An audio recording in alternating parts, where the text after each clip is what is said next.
ನಮಸ್ಕಾರ ಗೆಳೆಯರಿ, stock market Kannada ಚಾನಲ್ಗೆ ಸ್ವಾಗತ ಸುಸ್ವಾಗತ.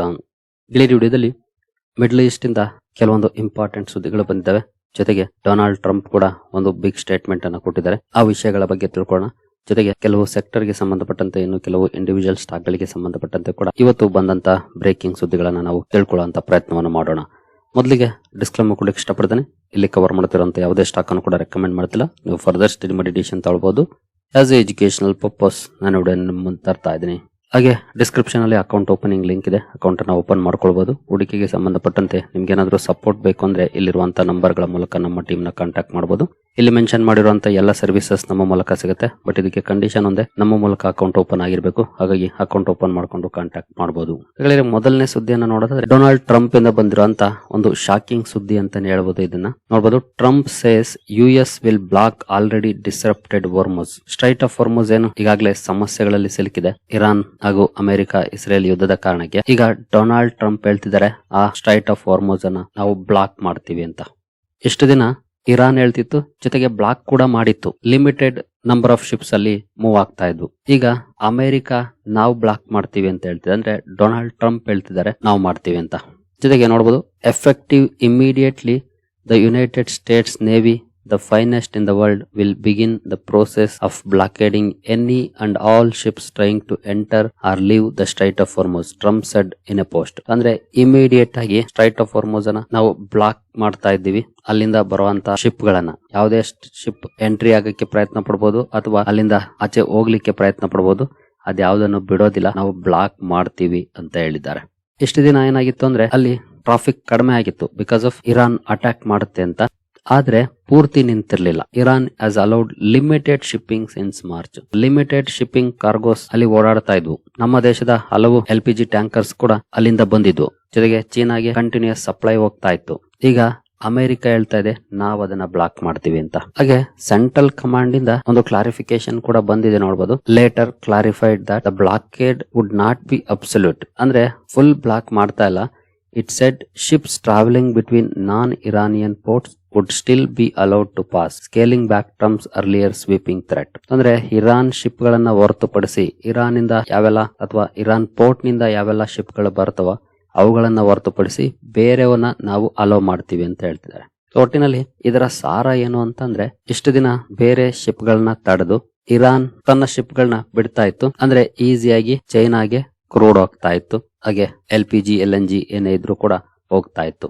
ಆದ್ರೆ ಬೇರೆ ದೇಶಗಳು ಇಲ್ಲಿ ಸಮಸ್ಯೆಯನ್ನ ಅನುಭವಿಸ್ತಾ ಇದ್ವು. ಈಗ ಅಮೆರಿಕ ಏನ್ ಮಾಡ್ಲಿಕ್ಕೆ ಪ್ರಯತ್ನ ಪಡ್ತಿದೆ ಅಂತಂದ್ರೆ, ಇರಾನ್ ಇಂದ ಲೋಡ್ ಆಗುವಂತ ಶಿಪ್ ಗಳನ್ನ ತಡೆಯೋದು. ಇದೊಂಥರ ಚೆನ್ನಾಗಿದೆ, ಒಳ್ಳೆ ಮೂವೆ.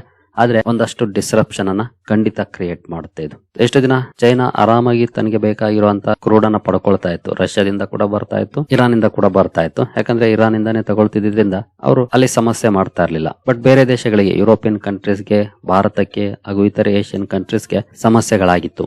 ಈಗ ಇರಾನ್ ಏನ್ ಸಪ್ಲೈ ಮಾಡ್ತಿತ್ತು, ಈಗ ಅಮೆರಿಕ ಇರಾನ್ ಇಂದ ಹೋಗುವಂತ ತೈಲದ ಮೇಲೆ ಕಣ್ಣು ಇಟ್ಕೊಂಡು ಕೂತ್ಕೊಳ್ಳುತ್ತೆ. ಹಾಗಾದ್ರೆ ಇವರೇನು ಅಟ್ಯಾಕ್ ಮಾಡ್ತಾರ? ಬಟ್ ಅಂತಹ ಚಾನ್ಸಸ್ ಕಡಿಮೆ ಅಂತ ಹೇಳಲಾಗ್ತಿದೆ. ಅಟ್ಯಾಕ್ ಮಾಡೋದಿಲ್ಲ, ಆದ್ರೆ ಅಲ್ಲಿಂದ ಬರುವಂತಹ ಶಿಪ್ ಗಳನ್ನ ಕಂಟ್ರೋಲ್ ಮಾಡ್ಲಿಕ್ಕೆ ಟ್ರೈ ಮಾಡಬಹುದು. ಜೊತೆಗೆ ರೂಟ್ಸ್ ಅನ್ನು ಕೂಡ ಬದಲಾಯಿಸೋದಕ್ಕೆ ಟ್ರೈ ಮಾಡಬಹುದು ಅಂತ ಹೇಳಲಾಗ್ತಿದೆ. ಒಟ್ಟಿನಲ್ಲಿ ಈ ಯುದ್ಧ ಈಗ ಇನ್ನೊಂದು ಹಂತವನ್ನ ತಲುಪ್ತಾ ಇದೆ. ಇರಾನ್ಗೆ ಒಂದು ಲೈಫ್ ಲೈನ್ ಇದ್ದದ್ದು ಅಂತಂದ್ರೆ ಅದು ಚೈನಾಗೆ ಕ್ರೂಡ್ ಸಪ್ಲೈ ಮಾಡಿ ಅಲ್ಲಿಂದ ಒಂದಷ್ಟು ಲಾಭವನ್ನ ಮಾಡ್ಕೊಳ್ತಾ ಇತ್ತು. ಜೊತೆಗೆ ವೆಪನ್ಸ್ ಅನ್ನು ಕೂಡ ತಗೊಳ್ತಾ ಇತ್ತೇನೋ ಗೊತ್ತಿಲ್ಲ, ಅದ್ರ ಬಗ್ಗೆ ಕ್ಲಾರಿಟಿ ಇಲ್ಲ. ಬಟ್ ಈಗ ಇರಾನ್ ಇಂದ ಹೋಗುವಂತ ಶಿಪ್ ಗಳ ಸಂಖ್ಯೆ ಕಡಿಮೆ ಆದ್ರೆ ಚೈನಾಗೂ ಕೂಡ ಸಮಸ್ಯೆ ಆಗುತ್ತೆ. ಚೈನಾ ಕೂಡ ಇರಾನ್ ನ ಮೇಲೆ ಒತ್ತಡವನ್ನ ಹೇರ್ಲಿಕ್ಕೆ ಶುರು ಮಾಡಬಹುದು ಈ ಯುದ್ಧದ ವಿಚಾರದಲ್ಲಿ ಮಾತುಕತೆ ಆಗಲಿ ಅಂತ. ಇಲ್ಲಿ ಪಾಸಿಟಿವ್ಸ್ ಕೂಡ ಇದೆ, ನೆಗೆಟಿವ್ಸ್ ಕೂಡ ಇದೆ. ಹಾಗಾದ್ರೆ ನೆಗೆಟಿವ್ಸ್ ಏನು? ಪಾಸಿಟಿವ್ಸ್ ಅನ್ನ ನಾವ್ ಈಗಾಗಲೇ ಮಾತಾಡಿದ್ವಿ. ನೆಗೆಟಿವ್ಸ್ ಅಂತಂದ್ರೆ, ಮೊದಲನೇ ನೆಗೆಟಿವ್ ಏನಂತಂದ್ರೆ, ಇರಾನ್ ನ ಶಿಪ್ ಗಳನ್ನ ಮಾತ್ರ ಬಿಡೋದಿಲ್ಲ, ಬೇರೆಯವ್ರನ್ನ ಬಿಡ್ತೀವಿ ಅಂದ್ರೆ ಬೇರೆಯವ್ರು ಬರೋದಕ್ಕೆ ಇರಾನ್ ಬಿಡೋದಿಲ್ವಲ್ಲ. ಬೇರೆ ಶಿಪ್ ಗಳನ್ನ ಇರಾನ್ ಈಚೆ ಬರ್ಲಿಕ್ಕೆ ಬಿಟ್ರೆ ತಾನೆ ಅಮೆರಿಕ ಬೇರೆ ಶಿಪ್ ಗಳನ್ನ ಬಿಡೋದು. ಆ ರೀತಿ ಇವ್ರು ಬ್ಲಾಕ್ ಮಾಡ್ತಾರೆ, ಇವರ ಶಿಪ್ ಗಳನ್ನ ಅಮೆರಿಕ ಬ್ಲಾಕ್ ಮಾಡುತ್ತೆ. ಒಟ್ಟಿನಲ್ಲಿ ಸ್ಟ್ರೈಟ್ ಆಫ್ ಹೊರ್ಮುಜ್ ಫುಲ್ ನಿಂತೋಗೋ ಚಾನ್ಸಸ್ ಇರುತ್ತೆ ಈಗ, ಮೊದಲನೇದು. ಎರಡನೇದು, ಚೈನಾ ಹೆವಿ ಕ್ರೂಡ್ ಅನ್ನ ಬಳಸುವಂತ ದೇಶ. ತನ್ನ ಮ್ಯಾನುಫ್ಯಾಕ್ಚರಿಂಗ್ ಸೆಕ್ಟರ್ ಅಲ್ಲಿ ಬೇರೆ ಬೇರೆ ಕಾರಣಕ್ಕೆ ಕ್ರೂಡ್ ಅನ್ನ ಅತಿ ಹೆಚ್ಚು ಬಳಕೆ ಮಾಡುವಂತ ದೇಶ. ಅವರಿಗೆ ಸಪ್ಲೈಯಲ್ಲಿ ಡಿಸ್ರಪ್ಷನ್ ಆದ್ರೆ ಡಿಮಾಂಡ್ ಜಾಸ್ತಿ ಆಗುತ್ತೆ. ಡಿಮಾಂಡ್ ಜಾಸ್ತಿ ಆದ್ರೆ ಏನಾಗುತ್ತೆ, ಕ್ರೂಡ್ ಅಲ್ಲಿ ರ್ಯಾಲಿ ಬರೋ ಚಾನ್ಸಸ್ ಜಾಸ್ತಿ ಇರುತ್ತೆ. ಇನ್ನು ಈಗಾಗಲೇ 100+ ಟ್ರೇಡ್ ಆಗ್ತಾ ಇದೆ. ಇವತ್ತಿನ ರ್ಯಾಲಿ ನಂತರ ಇನ್ನು ರ್ಯಾಲಿ ಬರುವಂತ ಚಾನ್ಸಸ್ ಇರುತ್ತೆ. ಡಿಮಾಂಡ್ ಜಾಸ್ತಿ ಆಗುತ್ತೆ, ಸಪ್ಲೈ ಕಡಿಮೆ ಆಗುತ್ತೆ. ಅಬ್ವಿಯಸ್ಲಿ ರ್ಯಾಲಿ ಬರುತ್ತೆ. ಸೊ ಈ ಎರಡು ಡಿಸ್ಅಡ್ವಾಂಟೇಜಸ್ ಇದೆ. ಅಡ್ವಾಂಟೇಜಸ್ ಏನಂದ್ರೆ ಚೈನಾ ಇರಾನ್ನ ಮೇಲೆ ಒತ್ತಡವನ್ನ ಏರಬಹುದು, ಮಾತುಕತೆಗೆ ಬರ್ಲಿಕ್ಕೆ, ಸಮಸ್ಯೆಯನ್ನ ತೀರಿಸಿಕೊಳ್ಳಿಕ್ಕೆ. ಜೊತೆಗೆ ಇರಾನ್ಗೆ ಇರುವಂತ ಲೈಫ್ ಲೈನ್ ಏನಿತ್ತು ಅದು ಕಟ್ ಆಗುತ್ತೆ. ಅದರಿಂದ ಫೈನಾನ್ಷಿಯಲ್ ಸಪೋರ್ಟ್ ಕಡಿಮೆ ಆಗುವಂತ ಚಾನ್ಸಸ್ ಇರುತ್ತೆ.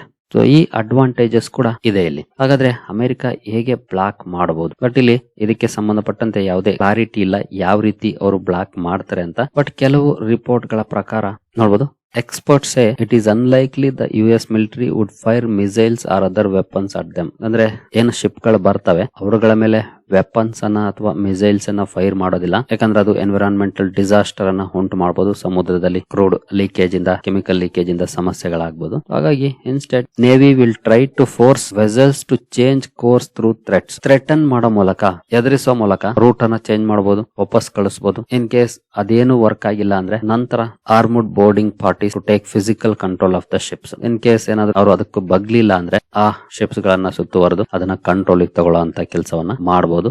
ಈ ರೀತಿಯ ಚಾನ್ಸಸ್ ಇರುತ್ತೆ. ಇದರಿಂದ ಖಂಡಿತ ಶಾರ್ಟ್ ಟರ್ಮ್ ಅಲ್ಲಿ ಸಮಸ್ಯೆಗಳು ಕ್ರಿಯೇಟ್ ಆಗುತ್ತೆ. ಆದ್ರೆ ಎರಡು ಕಡೆ ಒಂದಷ್ಟು ಡಿಸ್ಅಡ್ವಾಂಟೇಜಸ್ ಕೂಡ ಇದೆ, ಪ್ರೆಷರ್ ಕೂಡ ಕ್ರಿಯೇಟ್ ಆಗುತ್ತೆ, ಅದ್ರಲ್ಲಿ ಏನು ಡೌಟ್ ಇಲ್ಲ. ಒಟ್ಟಿನಲ್ಲಿ ಎಷ್ಟು ದಿನ ಬೇರೆ ದೇಶಗಳ ಶಿಪ್ ಗಳನ್ನ ಇರಾನ್ ಬ್ಲಾಕ್ ಮಾಡ್ತಾ ಇತ್ತು, ಈಗ ಇರಾನ್ ನ ಶಿಪ್ ಗಳನ್ನ ಅಮೆರಿಕ ಬ್ಲಾಕ್ ಮಾಡುತ್ತೆ. ತಂತ್ರಕ್ಕೆ ಪ್ರತಿತಂತ್ರ ಚೆನ್ನಾಗಿದೆ, ಬಟ್ ನೋಡೋಣ ಎಷ್ಟು ಮಟ್ಟಿಗೆ ಇದು ವರ್ಕ್ ಆಗುತ್ತೆ ಅಂತ. ಇನ್ನು ಈಗ ಮಾಡೋದ್ರಿಂದ ಅಂದ್ರೆ ಅಮೆರಿಕ ಸ್ಟ್ರೈಟ್ ಆಫ್ ಹಾರ್ಮುಜ್ ಅನ್ನ ಮುಚ್ಚೋದ್ರಿಂದ ಭಾರತಕ್ಕೆ ಏನಾದ್ರೂ ಇಂಪ್ಯಾಕ್ಟ್ ಆಗುತ್ತಾ? ಇಲ್ಲಿವರೆಗೂ ಇಂಡಿಯಾ ಈ ಸಮಸ್ಯೆಯನ್ನ ತುಂಬಾ ಚೆನ್ನಾಗಿ ನಿಭಾಯಿಸಿದೆ ಅಂತಾನೆ ಹೇಳ್ಬೋದು. ಬಟ್ ಈಗ ಈ ಡೆವಲಪ್ಮೆಂಟ್ ನ ಕಾರಣಕ್ಕೆ ಇನ್ನೊಂದಷ್ಟು ಸಮಸ್ಯೆಗಳಾಗಬಹುದು. ಅದೇನು ಅಂತಂದ್ರೆ ರೆಡ್ ಸೀ ನಲ್ಲೂ ಕೂಡ ಇರಾನ್ ನ ಪ್ರಾಕ್ಸಿಗಳೇನಿದ್ದಾರೆ ಲೈಕ್ ಹೌತೀಸ್ ಡಿಸ್ರಪ್ಷನ್ ಮಾಡಬಹುದು ಅಂತ. ನಾವಂತೂ ಹೆಚ್ಚಿನ ಪ್ರಮಾಣದಲ್ಲಿ LNG ಇಂಪೋರ್ಟ್ಸ್ ಗೆ ಸ್ಟ್ರೈಟ್ ಆಫ್ ಹಾರ್ಮುಜ್ ಮೇಲೆ ಡಿಪೆಂಡ್ ಆಗಿದ್ದೀವಿ. ಇದು ಇನ್ನೊಂದಷ್ಟು ಸಮಸ್ಯೆಯನ್ನ ಹೆಚ್ಚು ಮಾಡಬಹುದು. ಜೊತೆಗೆ ಈ ಯುದ್ಧ ಕೂಡ ಇನ್ನೊಂದು ಹಂತಕ್ಕೆ ಹೋಗುವಂತ ರಿಸ್ಕ್ ಅನ್ನ ಒತ್ತು ತರ್ತಿದೆ. ಒಟ್ಟಿನಲ್ಲಿ ಇಲ್ಲಿ ಸಮಸ್ಯೆಗಳಿದೆ, ಬಟ್ ಒಂದಷ್ಟು ಪಾಸಿಟಿವ್ಸ್ ಕೂಡ ಇದೆ. ಆದ್ರೆ ಇನ್ನೊಂದಷ್ಟು ಸಮಯ ಬೇಕಾಗುತ್ತೆ ಇದಕ್ಕೆ ಸಂಬಂಧಪಟ್ಟಂತೆ ನಮ್ಗೆ ಕ್ಲಾರಿಟಿ ಸಿಗೋದಿಕ್ಕೆ. ಸೊ ನೋಡೋಣ ಡೊನಾಲ್ಡ್ ಟ್ರಂಪ್ ಈ ಮೂವ್ ಯಾವ ರೀತಿ ಇಂಪ್ಯಾಕ್ಟ್ ಮಾಡುತ್ತೆ ಮಾರ್ಕೆಟ್ ಅಲ್ಲಿ ಅಂತ. ನಾಳೆ ಅಂತ ನಮ್ಮ ಮಾರ್ಕೆಟ್ ಕ್ಲೋಸ್ ಇರುತ್ತೆ, ನಾಡಿದ್ದು ನೋಡೋಣ ಯಾವ ರೀತಿ ಪರ್ಫಾರ್ಮೆನ್ಸ್ ಇರುತ್ತೆ ಅಂತ. ಇನ್ನು ನಮ್ಮ ಮಾರ್ಕೆಟ್ ಗೆ ಸಂಬಂಧಪಟ್ಟಂತೆ ಇವತ್ತು ಒಂದು ಇಂಪಾರ್ಟೆಂಟ್ ಡೇಟಾ ರಿಲೀಸ್ ಆಗಿದೆ. ಆಕ್ಚುಲಿ ನಾಡಿದ್ದು ರಿಲೀಸ್ ಆಗುತ್ತೆ ಅಂತ ಇದ್ವಿ, ಬಟ್ ಇವತ್ತೇ ರಿಲೀಸ್ ಆಗಿದೆ. ಇಂಡಿಯಾ ಕನ್ಸ್ಯೂಮರ್ ಪ್ರೈಸ್ ಇಂಡೆಕ್ಸ್ ಅಂದ್ರೆ ಇನ್ಫ್ಲೇಷನ್ ಡೇಟಾ ನೋಡಬಹುದು. 3.4% ಬಂದಿದೆ. 3.48 ಫೋರ್ಕಾಸ್ಟ್ ಮಾಡಿದ್ರು, ಬಟ್ 3.4% ಬಂದಿದೆ. ಒಳ್ಳೆ ಬೆಳವಣಿಗೆ ಅಂತಾನೆ ಹೇಳ್ಬೋದು. ಎಸ್ಟಿಮೇಷನ್ಸ್ ಗಿಂತ ಕಡಿಮೆನೆ ಬಂದಿದೆ. ಹಿಂದಿನ ಸಲ ಎಸ್ಟಿಮೇಷನ್ಸ್ ಗಿಂತ ಜಾಸ್ತಿ ಬಂದಿತ್ತು ಸ್ವಲ್ಪ ಮಟ್ಟಿಗೆ, ಈ ಸಲ ಸ್ವಲ್ಪ ಮಟ್ಟಿಗೆ ಕಡಿಮೆ ಬಂದಿದೆ. ಬಟ್ ಏನು RBI ಟಾರ್ಗೆಟ್ ಬ್ಯಾಂಡ್ ಏನಿದೆ ಅದರ ಒಳಗಡೆನೆ ಇದೆ, ಜೊತೆಗೆ ಎಸ್ಟಿಮೇಟ್ ಅನ್ನ ಕ್ರಾಸ್ ಮಾಡಿಲ್ಲ. ಅದೊಂದು ಪಾಸಿಟಿವ್ ಡೆವಲಪ್ಮೆಂಟ್ ಅಂತಾನೆ ಹೇಳ್ಬೋದು ಇನ್ಫ್ಲೇಷನ್ ವಿಚಾರದಲ್ಲಿ. ಇನ್ನು ರಷ್ಯಾದಿಂದ ಒಂದು ಸುದ್ದಿ ಬರ್ತಾ ಇದೆ ನೋಡಬಹುದು. Russia proposes taking Iran's enriched uranium as US blockade threat rises tensions in Hormuz. US strait of Hormuz ಅನ್ನು ಮುಚ್ತೀವಿ ಅಂತ ಹೇಳಿದ್ಮೇಲೆ ರಷ್ಯಾ ಒಂದು ಪ್ರಪೋಸಲ್ ಇಡ್ತಾ ಇದೆ. ಇರಾನ್ ಏನು 60% ಎನ್ರಿಚ್ ಮಾಡಿ ಯುರೇನಿಯಂ ಇಟ್ಕೊಂಡಿದೆ, ಅದನ್ನ ತಾನು ತಗೊಳ್ಳೋ ಬಗ್ಗೆ ಮಾತಾಡ್ತಿದೆ. ಅಂದ್ರೆ ರಷ್ಯಾದ ಕಸ್ಟಡಿಯಲ್ಲಿ ಇರೋ ತರ. ಫಾರ್ ಎಕ್ಸಾಂಪಲ್ ಈಗ ಏನು ಪಾಕಿಸ್ತಾನದಲ್ಲಿ ಅಮೆರಿಕದ ಕಸ್ಟಡಿಯಲ್ಲಿದೆ, ಆ ರೀತಿ ತುಂಬಾ ಜನಕ್ಕೆ ಗೊತ್ತಿಲ್ಲ. ಬಟ್ ಇದು ಪಬ್ಲಿಕ್ಲಿ ಅವೈಲೇಬಲ್ ಇನ್ಫಾರ್ಮೇಶನ್ ಕೂಡ ಅಲ್ಲ. ತುಂಬಾ ಜನ ಹೇಳೋ ಪ್ರಕಾರ, ತುಂಬಾ ರಿಪೋರ್ಟ್ ಗಳು ಹೇಳೋ ಪ್ರಕಾರ ಪಾಕಿಸ್ತಾನದ ಯುರೇನಿಯಂ ಅಥವಾ ಅಣುಬಾಂಬ್ ಗಳೇನಿದೆ ಅದು ಅಮೆರಿಕದ ಕಸ್ಟಡಿಯಲ್ಲಿರೋದು ಅಂತ ಹೇಳಲಾಗುತ್ತೆ.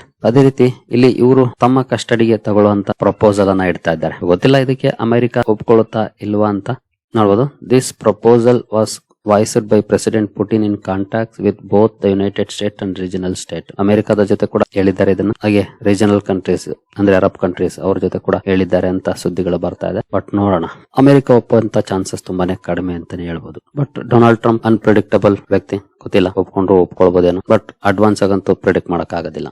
ಇನ್ನು ಈ ಎಲ್ಲ ಸುದ್ದಿಗಳ ನಂತರ ಭಾರತ LNG ಗೆ ಸಂಬಂಧಪಟ್ಟಂತೆ ಕೆಲವೊಂದು ಅಪ್ಡೇಟ್ ಗಳನ್ನ ಕೊಟ್ಟಿದೆ. LNG LPG ಪೆಟ್ರೋಲ್ ಸಪ್ಲೈಗೆ ಸಂಬಂಧಪಟ್ಟಂತೆ India shows of fuel supply amid fresh Iran US tension.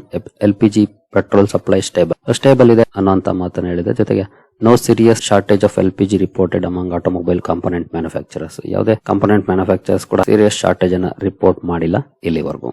ಇನ್ನು ಈ ಆಯಿಲ್ ರ್ಯಾಲಿ ಕಾರಣಕ್ಕೆ, ಆಯಿಲ್ ಡಿಸ್ರಪ್ಷನ್ ನ ಕಾರಣಕ್ಕೆ EV ಸೆಕ್ಟರ್ ಮುನ್ನೆಲೆಗೆ ಬರ್ತಾ ಇದೆ ನೋಡಬಹುದು. Oil shock is accelerating India's EV shift led by 2 wheelers and 3 wheelers. 2 wheelers and 3 wheelers segment ಅಲ್ಲಿ ಈಗಾಗಲೇ ಬೇಡಿಕೆ ಚೆನ್ನಾಗಿದೆ. ಈ ಆಯಿಲ್ ಡಿಸ್ರಪ್ಷನ್ ಇಲ್ಲಿ ಒಂದಷ್ಟು ಪಾಸಿಟಿವ್ಸ್ ಅನ್ನು ತಂದುಕೊಡುವಂತ ಚಾನ್ಸಸ್ ಇರುತ್ತೆ. ಈಗಾಗಲೇ ನಾನು ಮೊನ್ನೆ ಇದ್ರ ಬಗ್ಗೆ ಒಂದು ವಿಡಿಯೋನ ಕವರ್ ಮಾಡಿದ್ದೀನಿ. ಎಸ್ಪೆಷಲಿ 3 ಸೆಕ್ಟರ್ಸ್ ನ ಕವರ್ ಮಾಡಿದ್ದೆ. ಫ್ಯೂಚರ್ ಅಲ್ಲಿ ಒಳ್ಳೆ ಪೊಟೆನ್ಶಿಯಲ್ ಇರುವಂತವು ಅಂತ ಬಹುಶಃ ನೀವು ನೋಡಿರಬಹುದು ಆ ವಿಡಿಯೋನ. ಅದರಲ್ಲಿ ಈಗಾಗಲೇ ಈ ಎಲ್ಲ ವಿಷಯದ ಬಗ್ಗೆ ನಾನು ಮಾತಾಡಿದ್ದೀನಿ. ಪೊಟೆನ್ಶಿಯಲ್ ಸ್ಟ್ರಾಟಜಿಕ್ ಅಲೋಕೇಶನ್ ಮಾಡಿದ್ರೆ ಮೇ ಬಿ ನಾವು ಕೂಡ ಒಳ್ಳೆಯ ರಿಟರ್ನ್ಸ್ ಅನ್ನ ಗಳಿಸಬಹುದು. ಅದರ ಫಲ ಈಗಾಗಲೇ ನಮಗೆ ಸಿಗ್ತಾ ಇದೆ ಖಂಡಿತ. ಇವತ್ತು ಕೂಡ ಈವನ್ ಮಾರ್ಕೆಟ್ ಡೌನ್ ಇದ್ರೂ ಕೂಡ ಪೋರ್ಟ್ಫೋಲಿಯೋ ಪಾಸಿಟಿವ್ ಅಲ್ಲಿ ಪರ್ಫಾರ್ಮೆನ್ಸ್ ಅನ್ನ ಮಾಡಿದೆ ಬಿಕಾಸ್ ಆಫ್ ಈ ರೀತಿ ಸ್ಟ್ರಾಟಜಿಕ್ ಅಲೋಕೇಶನ್ ಕಾರಣಕ್ಕೆ. ನನ್ನ ಪೋರ್ಟ್ಫೋಲಿಯೋ ಅಂತೂ ಇವತ್ತು ಪಾಸಿಟಿವ್ ಇದೆ, ನಿಯರ್ಲಿ 0.5% ಪಾಸಿಟಿವ್ ಅಲ್ಲಿ ಪರ್ಫಾರ್ಮೆನ್ಸ್ ಮಾಡಿದೆ. ಏನು ದೊಡ್ಡ ಮಟ್ಟದ ರ್ಯಾಲಿ ಅಲ್ಲ, ಬಟ್ ಸ್ಟಿಲ್ ಇಂತಹ ಸಂದಿಗ್ಧ ಪರಿಸ್ಥಿತಿಯಲ್ಲೂ ಕೂಡ ಪಾಸಿಟಿವ್ ಪರ್ಫಾರ್ಮೆನ್ಸ್ ಅನ್ನ ಮಾಡಿದೆ ಅಂತ. ಅದಕ್ಕೆ ಪ್ರಮುಖ ಕಾರಣ ಕೆಲವೊಂದು ಸೆಕ್ಟರ್ಸ್ ನ ಒಳ್ಳೆಯ ಪರ್ಫಾರ್ಮೆನ್ಸ್. ಹಾಗಂತ ಇದೇ ರೀತಿ ಪರ್ಫಾರ್ಮೆನ್ಸ್ ಇರುತ್ತೆ ಅಂತಲ್ಲ, ಬಟ್ ಹೊರಗಿನ ಕಂಡೀಷನ್ ಅನ್ನ ನೋಡಿದ್ರೆ, ಮ್ಯಾಕ್ರೋ ಎಕನಾಮಿಕ್ ಕಂಡೀಷನ್ಸ್ ಅನ್ನ ನೋಡಿದ್ರೆ ಖಂಡಿತ ಕೆಲವೊಂದು ಸೆಕ್ಟರ್ಸ್ ತುಂಬಾನೇ ಅಟ್ರಾಕ್ಟಿವ್ ಆಗಿ ಕಾಣ್ತಾ ಇದ್ದಾವೆ. ಆ ನಿಟ್ಟಿನಲ್ಲಿ ಈಗಾಗಲೇ ನಾನು ವಿಡಿಯೋನ ಮೊನ್ನೆ ಕವರ್ ಮಾಡಿದ್ದೀನಿ. ಆ ವಿಡಿಯೋ ಮೆಂಬರ್ಸ್ ಓನ್ಲಿ ಸೆಗ್ಮೆಂಟ್ ಅಲ್ಲಿ ಇದೆ, ಹಾಗಾಗಿ ಮೆಂಬರ್ಸ್ ಆಗಿರೋರು ನೋಡಿರ್ತೀರಿ. ನೋಡಿದ್ರೆ ಇನ್ ಕೇಸ್ ಇಲ್ಲಿವರೆಗೂ ನೋಡಿಲ್ಲ ಅಂದ್ರೆ ಆ ವಿಡಿಯೋನ ನೋಡಿ, ಅದರಲ್ಲಿ ಒಂದಷ್ಟು ವಿಷಯನ ಹಂಚ್ಕೊಂಡಿದ್ದೀನಿ. Especially logic behind sector selection. ನಮಗೆ ಲಾಜಿಕ್ ಇಲ್ಲ ಅಂದ್ರೆ ರಿಟರ್ನ್ ಸಿಗೋದು ಕಷ್ಟ. ಸೊ ಮೊದಲು ಲಾಜಿಕ್ ಅನ್ನ ತಿಳ್ಕೊಳ್ಬೇಕು. ಲಾಜಿಕ್ ಅನ್ನು ಕೂಡ ನಾನು ಎಕ್ಸ್ಪ್ಲೈನ್ ಮಾಡಿದೆ, ಇಂಟ್ರೆಸ್ಟ್ ಇರೋರು ನೋಡಿ ಆ ವಿಡಿಯೋನ ಗೊತ್ತಾಗುತ್ತೆ. ಇನ್ನು ನೋಯ್ಡಾದಲ್ಲಿ ಎಲೆಕ್ಟ್ರಾನಿಕ್ಸ್ ಮ್ಯಾನುಫ್ಯಾಕ್ಚರಿಂಗ್ ಹಬ್ ಅಂತ ಏನ್ ಕರೆಸ್ಕೊಳ್ಳುತ್ತೆ ನೋಯ್ಡಾ, ಅಲ್ಲಿ ಒಂದಷ್ಟು ಪ್ರೊಟೆಸ್ಟ್ ಆಗಿದೆ, ಎಸ್ಪೆಷಲಿ ಸ್ಯಾಲರಿಗೆ ಸಂಬಂಧಪಟ್ಟಂತೆ. ಜೊತೆಗೆ ವೈಲೆಂಟ್ ಕೂಡ ಆಗ್ತಾ ಇದೆ. ಅಲ್ಲಿ ಹಲವಾರು ಕಂಪನಿಗಳು ತಮ್ಮ ಪ್ಲಾಂಟ್ಸ್ ಅನ್ನ ಹೊಂದಿದ್ದಾವೆ. ಡಿಕ್ಸಾನ್ ಟೆಕ್ ಆಗ್ಬಹುದು, Optimus Electronics, Lava International, Oppo, Vivo, Samsung, ಈ ಎಲ್ಲಾ ಕಂಪನಿಗಳು ಮ್ಯಾನುಫ್ಯಾಕ್ಚರಿಂಗ್ ಫೆಸಿಲಿಟೀಸ್ ಅನ್ನ ಹೊಂದಿದ್ದಾವೆ. ಅಲ್ಲಿ ದೊಡ್ಡ ಮಟ್ಟದ ಪ್ರೊಟೆಸ್ಟ್ ಆಗ್ತಾ ಇದೆ ಸ್ಯಾಲರಿ ವಿಚಾರದಲ್ಲಿ. ಅಂದ್ರೆ ಸರ್ಕಾರ ಏನು ಬದಲಾವಣೆಗಳನ್ನ ಮಾಡಿ ಅದನ್ನ ಜಾರಿಗೆ ತರಬೇಕು ಅಂತ. ಜೊತೆಗೆ ಆ ಪ್ರೊಟೆಸ್ಟ್ ಕೆಲವು ಕಡೆ ವೈಲೆಂಟ್ ಆಗಿ ಕೂಡ ಟರ್ನ್ ಆಗಿದೆ, ಬಟ್ ಪೊಲೀಸ್ ಅದನ್ನ ಕಂಟ್ರೋಲ್ ಮಾಡಿದ್ದಾರೆ. ಏನು L&T ಗೆ ಸಂಬಂಧಪಟ್ಟಂತೆ ಒಂದು ಅಪ್ಡೇಟ್ ಇದೆ ನೋಡಬಹುದು. L&T target nuclear energy, expects 3x revenues in 5 years. Company nuclear energy ಕಡೆ ಫೋಕಸ್ ಮಾಡ್ತಾ ಇದೆ. ಜೊತೆಗೆ ಮುಂದಿನ 5 ವರ್ಷಗಳಲ್ಲಿ 3 ಪಟ್ಟು ರೆವೆನ್ಯೂ ಎಕ್ಸ್ಪೆಕ್ಟ್ ಮಾಡ್ತಾ ಇದೆ. ಅಂದ್ರೆ 1,000 ಕೋಟಿ ಈಗ ಏನಾದ್ರು ಇದ್ರೆ 3 ಪಟ್ಟು ಅಂದ್ರೆ 3,000 ಕೋಟಿ ರೆವೆನ್ಯೂ ಎಕ್ಸ್ಪೆಕ್ಟೇಷನ್ ಇಟ್ಕೊಳ್ತಾ ಇದೆ. ಆ ನಿಟ್ಟಿನಲ್ಲಿ ಕೆಲಸ ಮಾಡ್ತಾ ಇದೆ L&T. ನಂತರ NSE ಇಂದ ಇವತ್ತು ಒಂದು ಅಪ್ಡೇಟ್ ಬಂದಿದೆ ನೋಡಬಹುದು. NSE gets government approval to name new subsidiary national coal exchange of India. ಕಂಪನಿಯ ಸಬ್ಸಿಡಿಯರಿಗೆ, ಕೋಲ್ ರಿಲೇಟೆಡ್ ಸಬ್ಸಿಡಿಯರಿಗೆ national coal exchange of India ಅಂತ ನಾಮಕರಣವನ್ನ ಮಾಡಲಿಕ್ಕೆ ಸರ್ಕಾರದಿಂದ ಅಪ್ರೂವಲ್ ಅನ್ನ ಪಡ್ಕೊಂಡಿದೆ NSE. ಸರಿಗಳಿರಿ, ಈ ಎಲ್ಲ ಅಪ್ಡೇಟ್ಸ್ ನಿಮಗೆ ಇಷ್ಟ ಆಗಿದೆ ಅಂದ್ಕೊಳ್ತೀನಿ. ಹಾಗೆ ಡಿಸ್ಕ್ರಿಪ್ಷನ್ ಅಲ್ಲಿ ಅಕೌಂಟ್ ಓಪನಿಂಗ್ ಲಿಂಕ್ ಇದೆ, ಅಕೌಂಟ್ ಅನ್ನು ಓಪನ್ ಮಾಡ್ಕೊಳ್ಬಹುದು. ಮುಂದಿನ ವಿಡಿಯೋದಲ್ಲಿ ಸಿಗೋಣ. ಅಲ್ಲಿವರೆಗೂ ಜೈ ಹಿಂದ್, ಜೈ ಕರ್ನಾಟಕ.